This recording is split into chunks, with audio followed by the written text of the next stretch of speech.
So, Sean, I had a couple of questions I wanted to share with you, things that were on my mind. I listened to the record on the way over to the video studio today, Okay. and I also have some questions for you. Oh, okay. Fraud Prophets on Fraud Prophets Volume 1.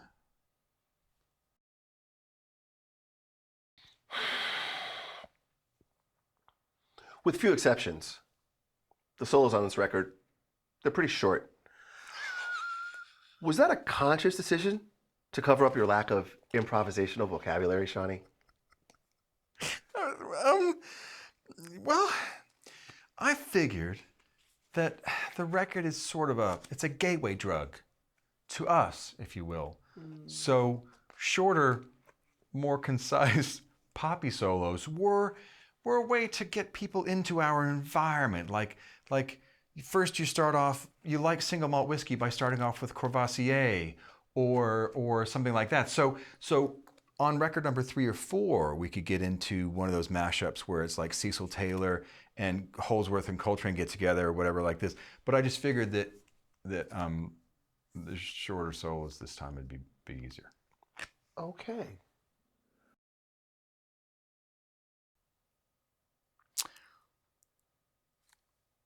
This record contains a number of drum solos.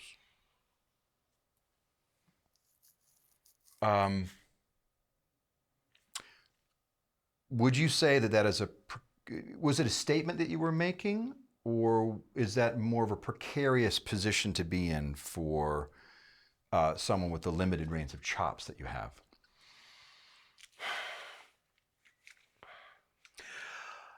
Shawnee, I would simply say that drum solos are art.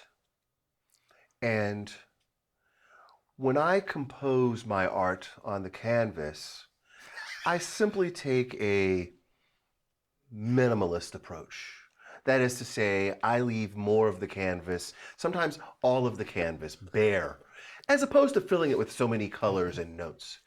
And in that way, I am allowing the listener, as they interpret the art, a certain level of creativity in that they can imagine the notes that might have been played instead. Are you, sub-question, are you a fan of John Cage and his seminal piece of music where he just did 2 minutes and 22 seconds of silence? In fact, that is what is known in my home as a hit.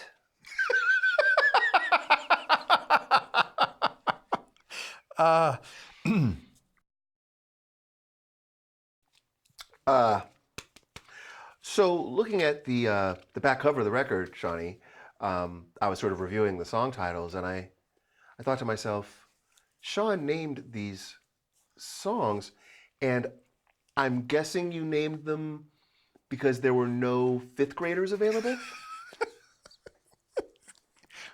Well, okay. To be fair, Eat a Frog you named, because we were actually tracking at Hertz's place, and it was your phrase. Forsooth! Forsooth! That was your phrase. And like... Dagger. The phlebotomist. Yes. So, I feel like this record has been like pulling teeth, because it's the first... It's been easy to make in some ways, but follow me. But it's sort of like it's kind of my first release as a record. I mean, you've made other records before, and I've made and I've made other records for other people for years, but this is the first one that it's really my name on it. So The Dentist sounded like a stupid song title, so I thought The Phlebotomist was like drawing blood. It was like drawing blood. You know what's really funny? I can get behind that, Shawnee. You've cleared it up. Yeah, and I think I just said that, which is the lead-off tune. It's the first tune we ever tracked. And that was a drunk phrase that I typed into Pro Tools in the comment section because one of us said it and it was really funny. I don't remember anything else, but it was funny. We've been friends a long time. We've been friends a very long a time. very long time. And I have recorded you in countless sessions for records for other people, for commercial jingles. I have experienced your drumming a lot over the past 15 years. And I guess the question is, on this record, what I really remembered in listening to your playing is that you play the exact same 3 fills over and over. And I guess my question is, do you plan on learning a 4th? Sean, how many musicians do we know? How many artists do we know who seem to be on such a steep incline of learning and gaining ability and then simply flame out at a very early age? It happens all the time. And so I like to think of it as pacing myself. At this point, I'm on about a 12-year cycle. That is to say, I learn a new fill approximately once every 12 years. I'm about halfway through learning my 4th fill now, and so it should be ready sometime around mid 2025. It's almost like the cycle of like Halley's Comet or something else. Much that way. It's celestial. Much that way. Damn near and if celestial. you were to miss the one fill that I play, you might never see it again. But we'll come back to that.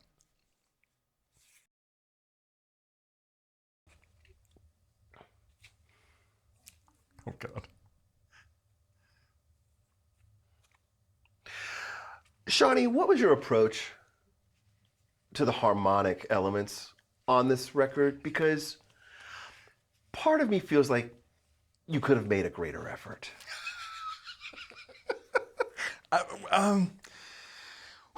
Well, I think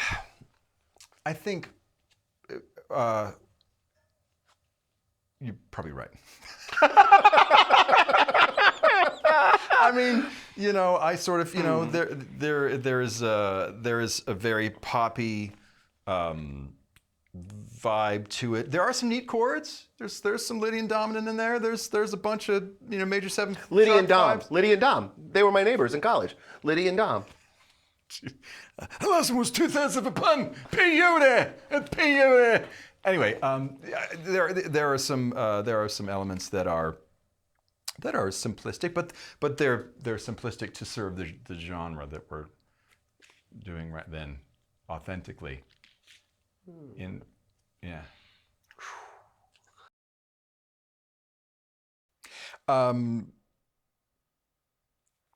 This record was really, the click was really important to us. Obviously, we started out obviously drinking to it pretty heavily, and then we used that as the framework for the singers, and the tunes sort of came together that way. I guess my question is, after listening to Poptosis, I appreciate the way that at times you're able to completely ignore the click in order to provide the illusion that you're unable to play in time. And I guess, is this a natural ability, or is this a skill that you have developed over years and years of practice? Now, Shawnee, I would have thought this would have been an obvious answer. I'm actually, frankly, I'm rather surprised at the question. I would have thought that someone of your level of intellect and musical acuity would have certainly cued in on this. Now, you and I have both referenced the pop elements of this record, right? The sort of 2 and 4, or the format whereby bars are occurring in 4-bar groups, 8-bar groups, much the way a pop song does. Right. And so, to me, in keeping with that, it is important for me to accent, for example, the 1 every 4 bars, maybe every 8 bars, but I feel as though there's some interpretation to be allowed with those clicks that would fall in between. So I simply allowed myself to interpret the click track. The time. You interpreted it. I was interpreting the time. I was thinking to myself, you may think time sounds like this. Tick tock, tick tock, tick tock, tick tock. Maybe time doesn't sound like that at all. Maybe I decide time should go tick tock, tick tock, tick tock, tick tock, tick tock, tick tock. Is this is this what the kids talk about when they're talking about metric modulation, or is that something else? Um, Sean, I'm not here to talk about shapeshifters and your supernatural queries of that nature. I'm here to talk about music. Shawnee, I feel as though the guitar playing on this record is obviously an attempt on your part to claim the title of glam rocker of fusion. Now, having so successfully done so, how do you feel? I think that I understand in some ways where this is coming from. I mean, I am sort of, even though I'm old and gray, I'm semi-metro, I suppose, and do use a fair amount of hair product because the more hair product in my hair, the less gray it looks. However, what comes to mind is like this vision of like Mark Bolan in like the Bang a Gong video with like gold lame pants and like a mink stole. Is that sort of what you're saying, that this is the vision that you get when you listen to the record? That does, in fact, approximate the vision that I get.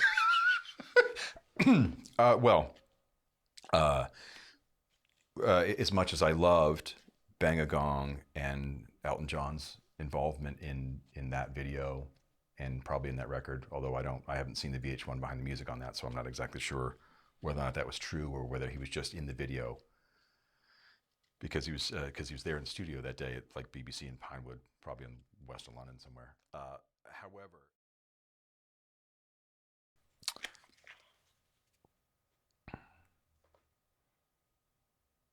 on the record, Poptosis?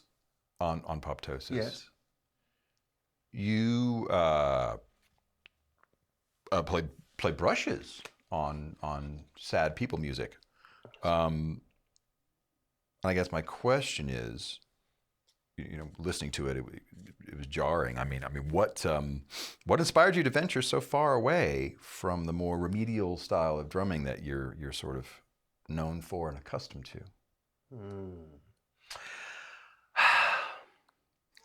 Well, the simple fact of the matter is every now and then my wife goes through the house and throws anything away that I'm not using.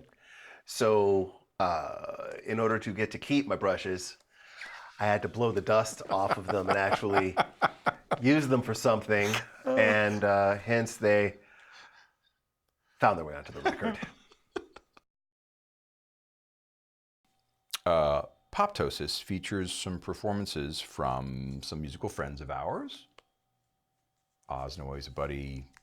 Bob Reynolds is a buddy. You play with him on the Bonnie Hunt show. Janae Fleener, you play with her on the show.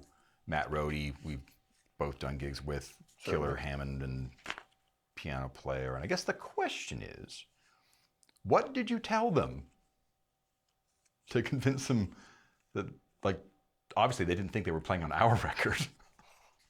Well, obviously not. I could have told them that. We would have never gotten anyone. But, Shawnee, this was actually not as hard a riddle to solve as I thought it might have been. Mm-hmm. I just told Oz that he was playing on a Bob Reynolds record. I told Bob Reynolds that he was playing on a Matt Rohde record. I told Matt Rohde that he was playing on a Janae Fleener record. Right. And for Janae, all he had to do was promise her a shout out for being nominated for an Academy of Country Music Awards. So, congratulations, Janae! Fiddle Ninja!